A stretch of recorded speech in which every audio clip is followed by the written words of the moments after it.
So, Roundup, is it our friend or is it our foe? It is one of the largest agrochemicals used across the world. Of course, can be contributed to the growth of world population by supplying food en masse, but at the same time challenged in courts of causing diseases and challenged politically across Europe. Very much have been looking forward to talking to our next guest, Hamish Marr, who's a Methven Arable crop farmer, and of course a recent Nuffield Scholar who I have so much respect for, giving up their whole year to be able to go around the world and bring us back insights. And Hamish joins us now via phone. Good evening, Hamish. Good evening, Sarah. How are you? Good. We're just having one of those nights, Hamish, to be fair. I mean, we had your beautiful video there, but at the end of the day, it's your wonderful worldly research that we're here to hear as well. So firstly, I mean, could you summarise for us what was your main sort of taking an opinion that strongly came out of that topic? How can we live without glyphosate? In short, we lived without glyphosate before, so we could farm without it, but we couldn't feed the world without it as we are now. We're very fortunate in this country that we've got animals involved in our agriculture, and that pastoral farming sort of dominates the agricultural landscape. So our usage of glyphosate in New Zealand is very low compared to a lot of other countries, where arable farming dominates the outdoor part of farming and animals are housed. So for all intents and purposes, our farming systems are so unique globally that we're in a pretty good position. So one of the interesting things, I didn't go through Lincoln, even though we're broadcasting here from Lincoln University, so I'm always a student every single day, is around Roundup Ready crops in the US. So that blanket application is obviously, if something's so cheap and effective, why not just blanket it over and then create resistance to that weed killer? New Zealand is positioned differently, but yet in your research around the world, perception is so ingrained to even pull back from the use of things full stop. Definitely, yeah, perception is everything, and so there's a fair element of GMO that is such a good news story, and it started with what they call BT crops, where they modified corn and soy to naturally resist a bug. The corn bore a bug, and so instead of farmers using insecticides, the crop would naturally turn off or resist the attack from the bugs, and so there was a huge saving. In the mid-90s, when they developed Roundup Ready crops, again, the idea was that instead of using harsh chemicals in America like atrazine, 2,4-D, we'll go to a softer chemistry, Roundup, which is a benign, or the science tells us it's a benign, low residue chemical, and we'll swap out the harsh chemistry for the softer alternative, and we're going to produce safe food. Unfortunately, the perception isn't that way at all, and the general public, have the perception that GM and Roundup are responsible for a lot of bad things within people. It's a real shame. How do you suggest that New Zealand navigates this position of being able to still use glyphosate to a point, and us being able to measure and accredit that to a fact? I think in the arable industry, particularly in New Zealand, arable and horticulture and forestry are the big users of Roundup. But I think what we've got to do as farmers is we've got to identify where in our rotations Roundup or glyphosate is of the most benefit, and concentrate there and try and eliminate the usage as much as we can. In saying that, we have to explain as farmers why we're doing things for the public more, I think. And that comes back to what you were saying before, Sarah, about perception. A lot of perceptions based on misguided information. I mean, farmers haven't done anything wrong at all. We're doing as we're told, but the perception is that we're bad people in a lot of cases, when actually we're just doing as we're told.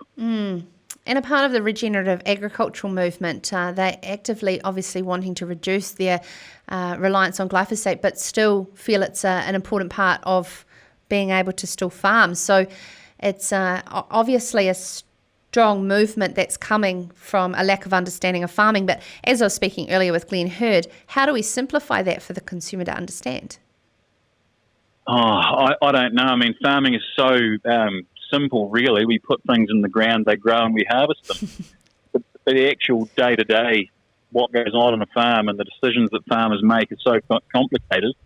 Excuse me, the reasons why we do things can change, minute by minute. And so how we can convey that message to the general public is a real challenge. I don't really know. Nuffield Scholarship is absolutely a prestigious, Hamish, and you obviously got the opportunity to travel to many countries around the world. What were some of those standout countries where you saw policy come into play and effectively have a negative effect? Oh, without a doubt, Sarah, Europe. So in Europe, politics rules what goes on farm. I mean, I know we haven't got much time.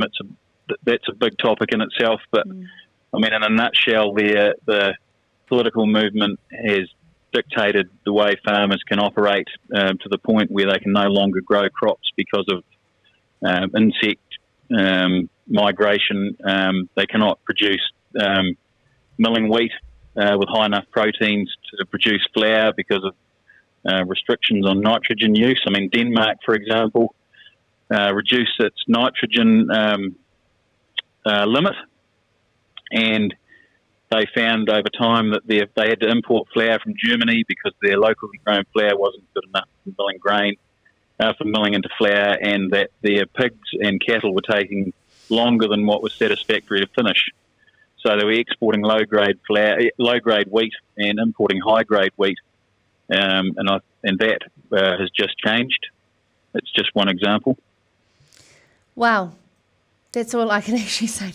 Absolutely. So wherever there's an action, there's a reaction, and that's a huge example of that. Yes, there's absolutely a reaction. I mean, I saw in France where they had changed the regulations around neonicotinoid insecticides. And so I went to a farm that had been producing high-grade radish seed for many, many years.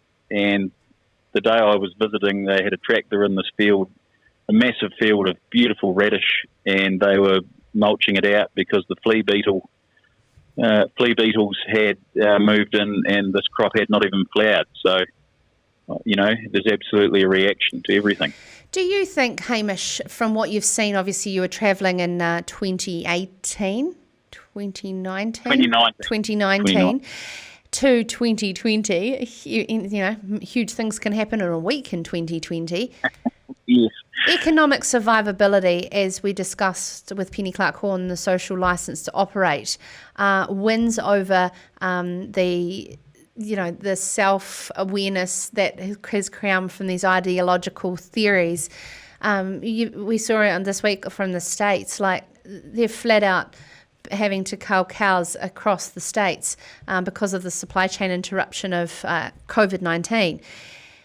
And my question is coming to you around that shift when it comes to hunger and understand. Then the food system is so much more important to understand. And does it have to come to that, which is sad? Well, it's funny, Sarah. Farmers will stand up. When we're talking together, that's one of the first things we say. We need a good famine or a pandemic to make people realise how important farming is. But, the farming, the food system and the supply chain of that is so complicated, and it only takes one thing like we've seen for it to fall over and break down that, it has lasting ramifications, doesn't it? Absolutely. I have to ask you, how's the season been in Methven? We had a very good harvest, but we've been a particularly dry autumn.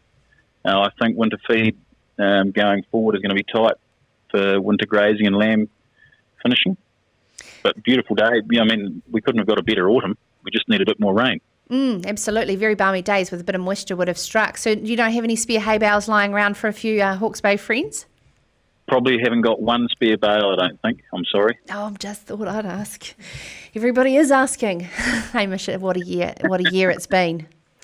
Yeah, absolutely. Yeah, thank you so much for taking the time, Hamish. And as Hamish said, this is a very long conversation that we could get into, dissecting and unpacking his Nuffield report there around how are we able to live without glyphosate, because if we don't explain glyphosate, we may lose the licence to use it. This is Sarah's Country.